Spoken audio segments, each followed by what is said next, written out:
Hello everybody and welcome back to Let's Play CSI 3 Dimensions of Murder. Today is a sad day for all us Norwegians. Last night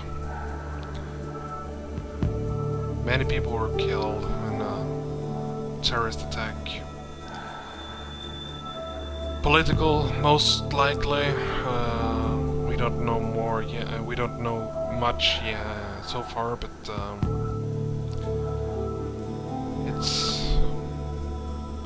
it's a rough day today. So my heart goes out to those people who lost the close ones, and I will have 1 minute silence to those who lost everyone or anyone they know or are close to. So right now I will cut down all the sounds, music and everything, and 1 minute silence starting now.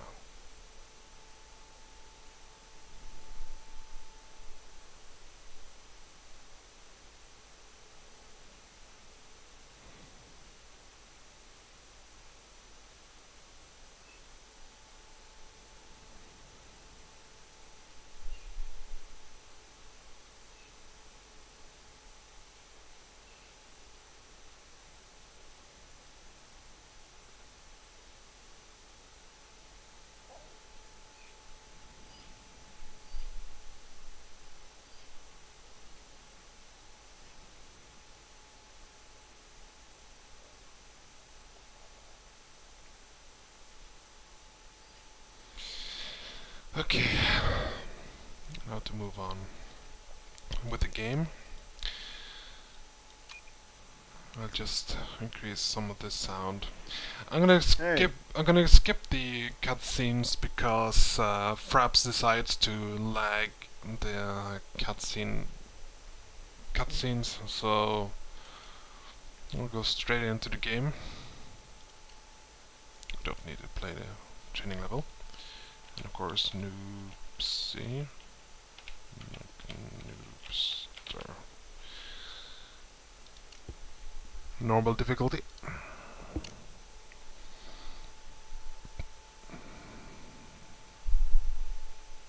Yeah, if you hear any background noises, it's the fan because it's warm here today in Bergen. Welcome to Vegas, the city without clocks.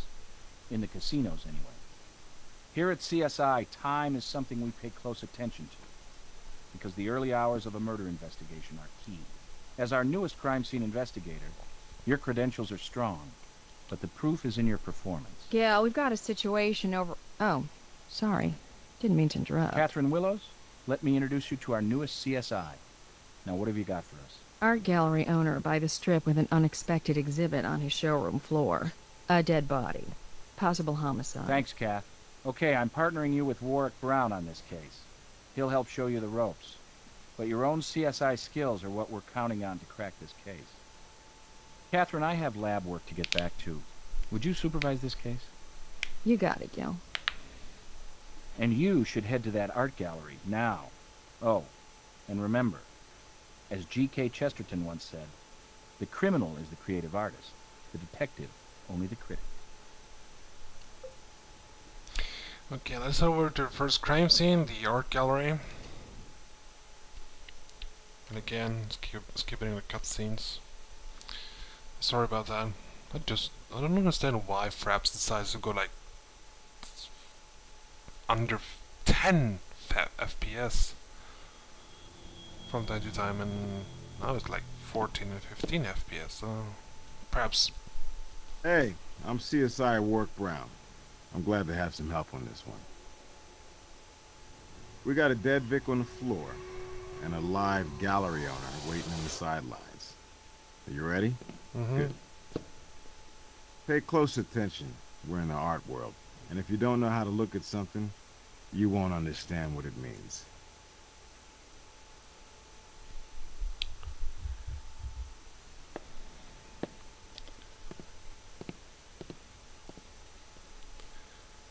Like in every CSI episodes, the witness is often the first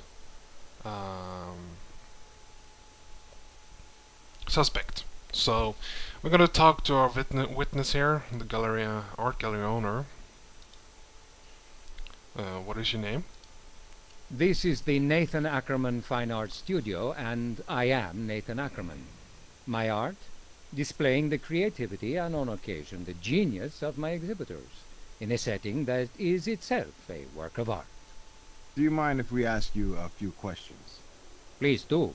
Consider me your host and ally. Don't hesitate to ask if I can help you resolve this affair quickly and cleanly. I'll see what we can do. But Mr. Ackerman, there's nothing clean about murder. What happened here? I was out briefly on an errand, and to my devastation, I discovered a client, Rachel Maddox, dead on my gallery floor. You must understand that this is a crushing blow. Rachel was an excellent client and a dear friend. I can't imagine who would do such a thing. Perhaps a vagrant or one of these psychopathic killers you read so much about? Why was Rachel at the gallery? Rachel was about to be a bride. She had commissioned a painting and a sculpture, both of herself, for her wedding from one of my best artists. Unfortunately, he can also be one of my slowest artists, and Rachel and her fiancé were, well, let's say, fit to be tied that the art pieces, which were due some time ago, were not ready.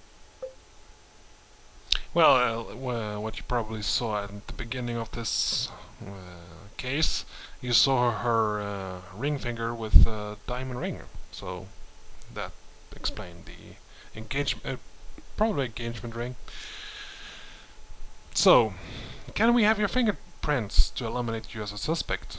My fingerprints are all over this gallery, both literally and figuratively. As I said, I intend to cooperate fully. My life is an open book. And here's his fingerprints. Close that. Why did you leave Rachel at the gallery? I had an emergency overnight artwork delivery to ship. I needed to leave by 5 p.m., but Rachel was adamant we had to wait for the artist to come. I really shouldn't have left the two of them alone in the gallery, but they were respectable clients. Anyway, Rachel refused to leave. She said she was staying put just in case. I believe her words were, "Irresponsible ass of an artist does me the supreme favor of showing up." So that's how I came to leave the two of them here, and I had intended to be back before we closed at 6. As it was 6:10 before I returned, and found the door wide open, and Rachel in this terrible posture. As for her fiancé, he was nowhere to be seen. This is the most ghastly thing that has ever happened at the Nathan Ackerman Fine Art Studio. What kind of mad beast are we dealing with here?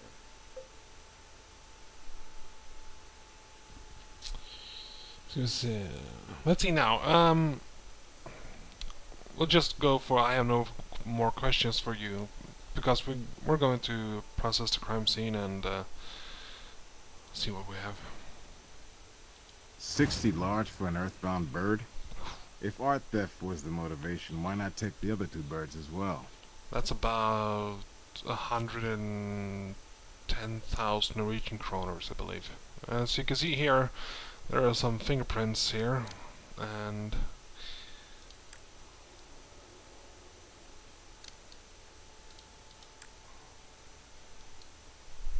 I'm gonna collect that. Nice catch. Whoever bagged our bird may have left that print. And of course, this is Nathan Ackerman's studio, so it's probably his fingerprints all over the place. So, like he said. So now I'm gonna take a picture of the crime scene itself. The Vic's face down. Spatter pattern on the wall close by indicates blunt force trauma. Take a photo of this. It's always good for future reference. You're going to need an angle that shows the Vic's position in relation to the spatter.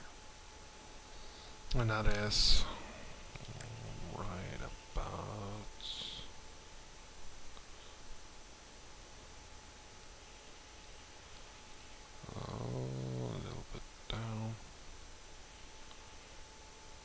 This is the best you can get. I'm gonna try and go a little bit. No, we can't get much further. So this will be a good picture to take. We have the victim and you have the splatter pattern. So this will be a good shot.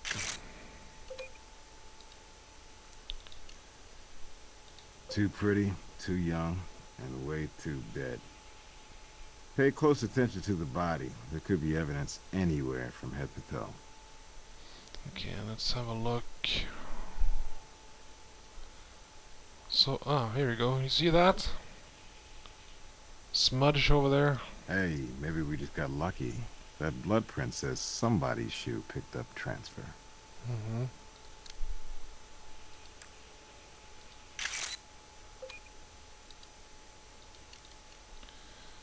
Let's have a look at her purse. No wallet, cash, or ID. Could this be a glorified mugging? Mm-hmm.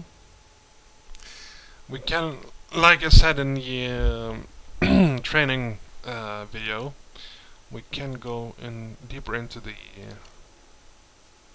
items that we pick up in the crime scene and have a closer look at it in case there is something we are overlooking. So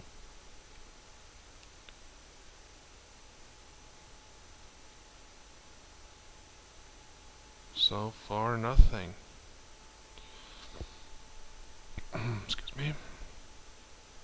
Looks like a completely normal purse. Empty though. Strange.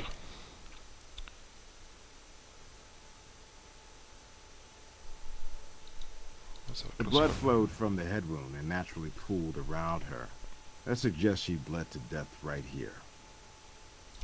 I'm gonna pick up some swab samples here from blood to make sure it's the victim's blood we're looking at.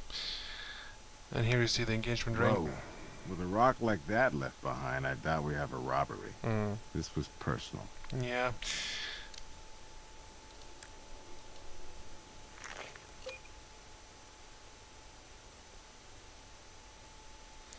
We can see if let's see if we can pick up something here.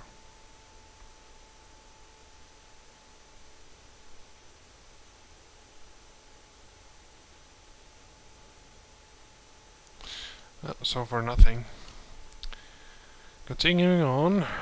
Oh, wait a minute, there's something here. Ah, here you go. I almost I almost skipped that one. That's no human hair. It's too thick. Some kind of animal, maybe. I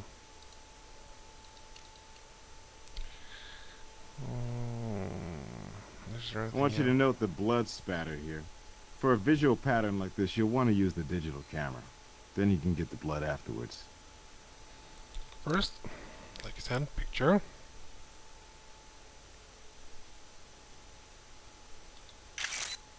Well, if a picture's worth 1,000 words, we got several thousand here telling us what went down. The Vic was hit at least twice. Pattern in her position relative to it tells us so.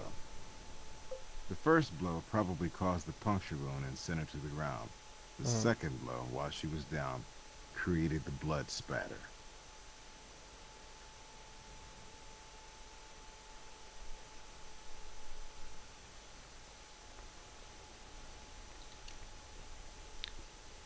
Okay.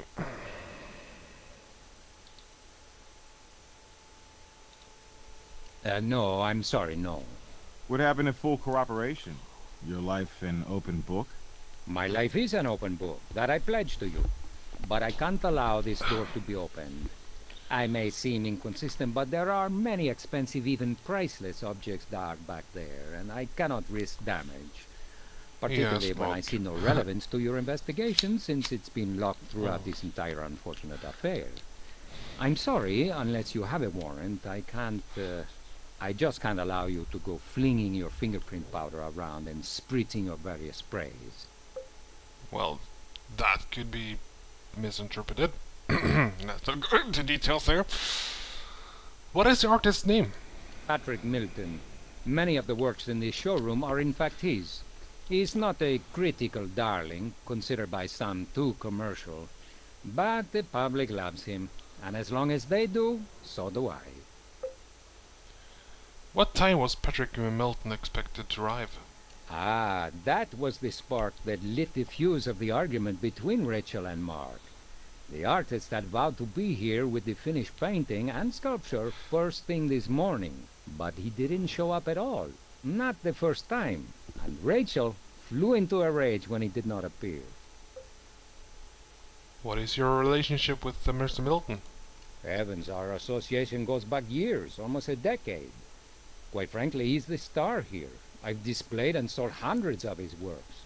I could have sold more, but he misses so many deadlines. No matter how hard I tried to breathe professionalism into his artist soul, I failed. Still, he does sell. Do you have Mr. Milton's address? Ridiculous as it might seem, no. I have never once, in all the years of our very successful association, even seen his studio. As I say, he's quirky, private to the point of reclusiveness. Oh, but of course I have a phone number and a P.O. box. He wants his checks, after all. That'll be enough to track him. Thanks, Mr. Ackerman.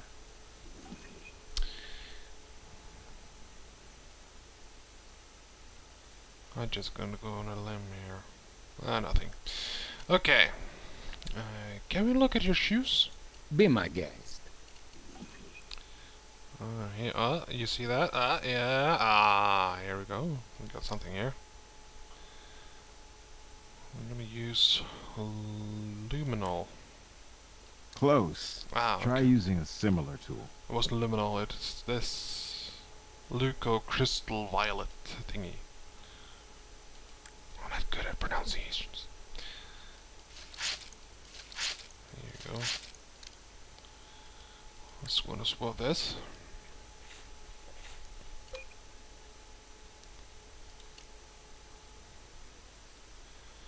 What can you tell us about the missing hawk statue?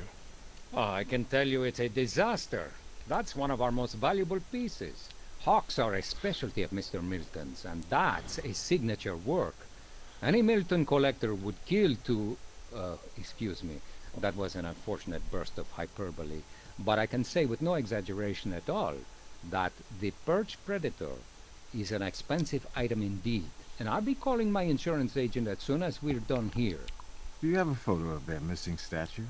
Standard operating procedure in the arcane. I'll be glad to get it for you, though I'd appreciate its eventual return. Insurance, you know. Yeah. There you have it. The missing statue. What is her fiancé's name? Her fiancé is one Mark Stock, a taciturn fellow with a physique worthy of a Greek sculpture and just about as talkative. Frankly, he has the personality of a doorstop and the artistic taste of a hillbilly. Forgive my candor. The man does have his admirers. He's an ex-baseball player of some kind, from the minor leagues, I believe. As I said, he was here with Rachel when I left, but when I returned, she was alone, undead. Anything else you can tell us about Mark? Yes, they were having an argument about the art, which was unusual as Mr. Stock had never expressed an opinion from the beginning. Now he was making a stand. He said it was foolish to make such a fuss, and the wedding could easily go on without these silly pieces. But Rachel wasn't having any of that. In Mr. Stock's words, he can sound rather shrill for such a strapping specimen of masculinity. He said Rachel had become unreasonable and out of control over the artist not showing up. And, well, honestly, he had a point. She did have that side to her. Understand, I was very fond of Rachel, but frankly, some of the invective she hurled was directed not just at her fiancé, but, if you can imagine, at me. Okay, this will be your first take from now. And we'll be right back after these few milliseconds of commercials. See you again soon, CSIs.